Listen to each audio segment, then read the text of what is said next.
नमस्कार, मी नीलम जगताप साबळे. मेट्रो 20 महाफास्टमध्ये आपल्या सर्वांचं स्वागत. आता घेऊयात बातम्यांचा वेगवान आढावा.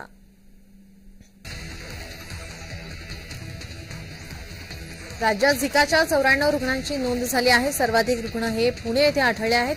पुणे शहरामध्ये 73, पिंपरी चिंचवड पालिका क्षेत्रामध्ये 2, नगरमध्ये 10, पुणे ग्रामीणमध्ये 6, सांगलीमध्ये 1, कोल्हापूरमध्ये आणि सोलापूरमध्ये प्रत्येकी एका रुग्णाची नोंद झाली आहे. राज्यात गुरुवारी 6 नवे रुग्ण आढळले. हे रुग्ण नगर येथील आहेत अशी माहिती मिळते आहे.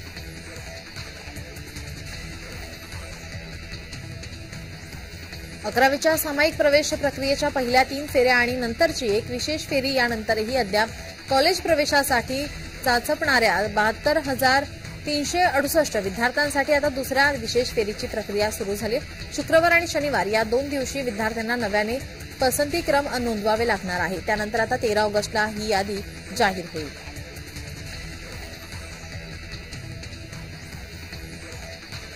राज्यातील सर्वाधिक कमाल तापमानाची नोंद गुरुवारी कुलाबा येथे झाली आहे. कुलाबा येथे 32 अंश सेल्सिअस कमाल तापमान नोंदवलं गेलं आहे. ते सरासरीपेक्षा 2.4 अंशांनी अधिक होते. पाऊस थांबल्यानंतर तापमानात वाढ अपेक्षित होती. किंचित चढे तापमान आणि आर्द्रता यामुळे अस्वस्थता अधिक जाणवू शकते.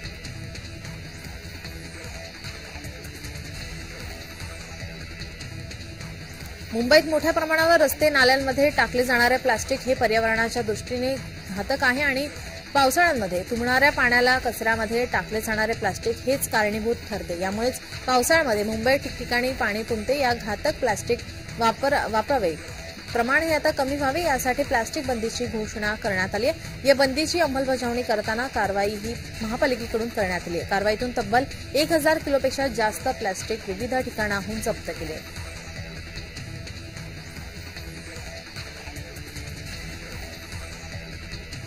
ऑगस्टमध्ये नाशिक शहरात डेंग्यूचा कहर कायम असून ऑगस्टच्या पहिल्या आठवड्यात डेंग्यूचे 103 बाधित रुग्ण आढळले. जुलै महिन्यातही डेंग्यूचे 434 बाधित रुग्ण आढळले होते.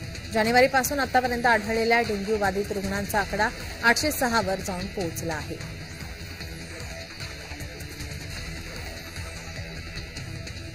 कोल्हापूर शहरामध्ये भीषण अग्नितांडव पाहायला मिळाले. या आगीमध्ये ऐतिहासिक संगीत सूर्य केशवराव भोसले नाट्यगृह जळून खाक झालंय. या नाट्यगृहाला 100 वर्षांपूर्वीची परंपरा आहे.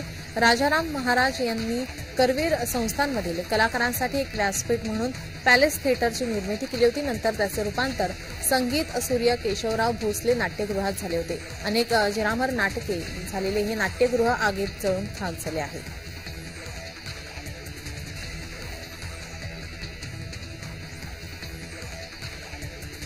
राज्य सरकारने पुण्यातील पूरग्रस्तांसाठी नुकसान भरपाईचे निकष शिथिल केलेत. मदतीची आता रक्कम प्रति कुटुंब 5,000 ऐवजी 10,000 रुपये इतकी करण्यात आली आहे.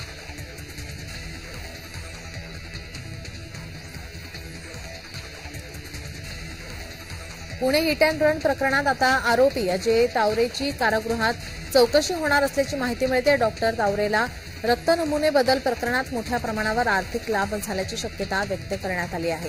गुन्हे शाखेला चौकशी करण्यास न्यायालयाने परवानगी दिली असून आरोपी अजय तावरेची कारागृहात आता चौकशी करण्यात येणार आहे. पुणे पोलिसांकडून पुरवणी आरोपपत्र दाखल करण्याची तयारी सुरू करण्यात आली आहे.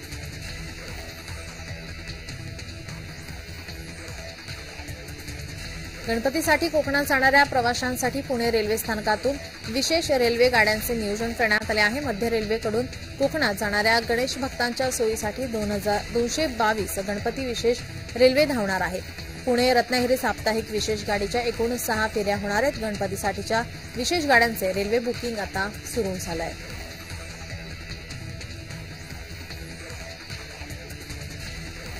नागपंचमीच्या निमित्ताने कणकवली येथील स्टोन आर्ट कलाकार सुमन दाभोलकर यांनी दगडावर नागदेवाचे चित्र साकारले आहे. नदीतील दगडांवर कोणताही प्रक्रिया न करता रंगाची उधळण करत सुमन हे स्टोन आर्ट साकारतात आणि त्यांनी नागदेवाचे स्टोन आर्ट साकारलं आहे.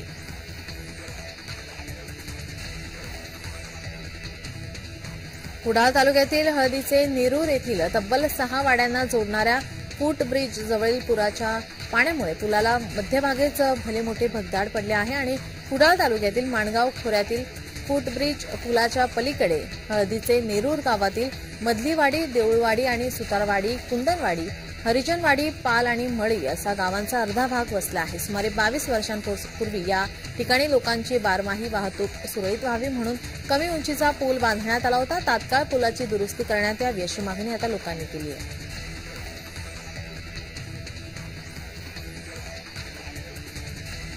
छत्रपती संभाजीनगर जिल्ह्यातील खुलताबाद पोलीस ठाण्याच्या हद्दीतून खिरडी या ठिकाणी आता एका मंगल कार्यालयात सुरू असलेल्या गुटख्याच्या कारखान्यावर पोलिसांनी छापा टाकला. यामध्ये 25 लाखांचा गुटखा पोलिसांनी जप्त केला. 4 आरोपींवरती गुन्हा दाखल केला. यामध्ये पोलिसांनी 2 वाहने आणि इतर साहित्य जप्त केले आहे.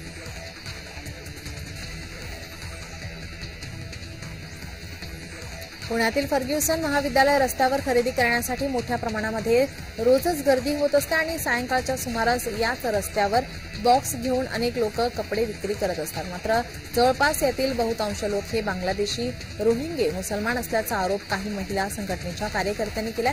त्यांना तात्काळ येथून हद्दपार करा अशी मागणी केली जाते. जर यांच्यावर कारवाई झाली नाही तर मोठ्या प्रमाणात तीव्र स्वरूपाचं आंदोलन करू असा इशारा देण्यात आला आहे.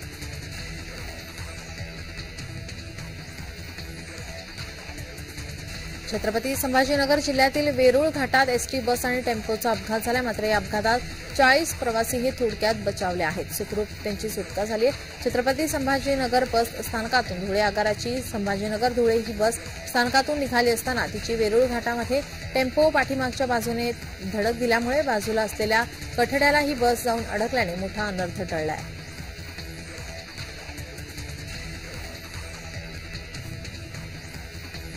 पुणे शहरात कोयत्याने हल्ला करण्याच्या घटनांमध्ये पुन्हा वाढ झाली. पुण्यात 2 तरुणांवर 8 ते 10 जणांच्या टोळक्याने कोयत्याने हल्ला केला. 24 तास उलटून गेले तरी सुद्धा आरोपी पोलिसांच्या ताब्यात नाहीत. हातावर, मनगटावर आणि पायावर कोयत्याचे वार करण्यात आले. 27 वर्षीय तरुणाने या संबंधित पोलिसांमध्ये फिर्याद दिली आहे.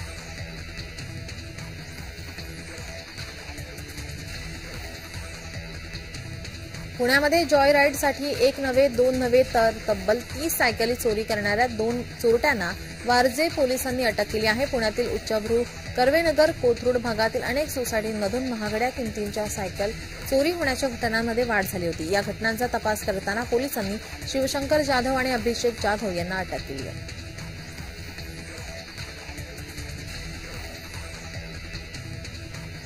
नाशिक शहरातील माजी नगरसेविका ममता पाटील राका कॉलनी येथून घरात जुन्या दागिन्यांसह इतर वस्तूंची घरफोडी झाली होती. घरफोडी करणाऱ्या 24 तासात 3 आरोपींना संपूर्ण मुद्देमालासह जेरबंद केलं आहे.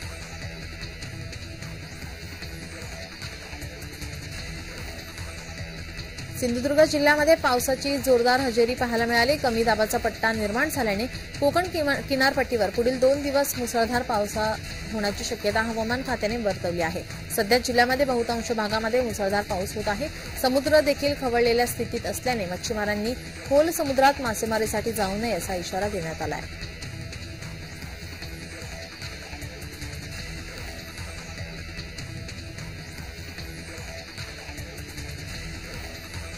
जिल्ह्यातील कणकवली, सिंधुदुर्ग नगरी आणि सावंतवाडी या रेल्वे स्थानकाच्या सुशोभीकरणाचे काम सार्वजनिक बांधकाम विभागाच्या वतीनं करण्यात आले. या रेल्वे स्थानकावर उतरल्यानंतर एखाद्या विमानतळावर गेल्याचा भास होतोय.